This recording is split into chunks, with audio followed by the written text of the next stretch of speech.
ಕಾರ್ಯಕರ್ತ ಮಿತ್ರರೇ, ಇವತ್ತು ನಾವು ವಿದ್ಯಾರ್ಥಿಗಳ ಹಕ್ಕಿಗಾಗಿ ಹೋರಾಡಲು ಇಲ್ಲಿ ನೆರೆದಿದ್ದೇವೆ.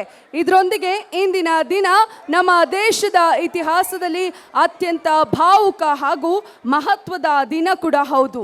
ಕೇಂದ್ರ ಸರ್ಕಾರಕ್ಕೆ ಹೇಳಿ ಧಿಕ್ಕಾರ, ಕೇಂದ್ರ ಸರ್ಕಾರಕ್ಕೆ ಹೇಳಿ ಧಿಕ್ಕಾರ.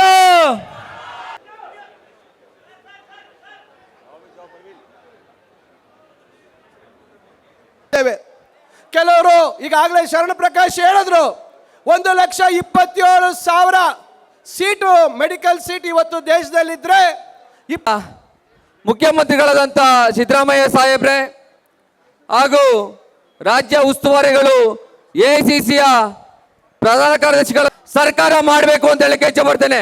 ಕಾರಣ ನಮ್ಮ ಭವಿಷ್ಯದ ಯುವಕರನ್ನ ಕೊಲ್ಲುವಂತ ಕೆಲಸವನ್ನ ಮಾಡಿದಂತ ಆ ಕಿಡಿಗೇಡಿಗಳನ್ನ ಅವರನ್ನ ಶಿಕ್ಷಿಸಿ ಎಕ್ಸಾಮ್ ಮಾಡಿ ನಮ್ಮಲ್ಲಿ ಮಾತ್ರ ಉತ್ತೀರ್ಣರಾಗಿರೋರನ್ನ ರಿಸಲ್ಟ್ ಅನ್ನ ಕೊಡಿ ಅಂತ ಕೇಂದ್ರ ಸರ್ಕಾರಕ್ಕೆ ಮತ್ತು NTA ನಾನು ಕೇಳಕ್ಕೆ ಇಚ್ಛೆ ಪಡ್ತೇನೆ.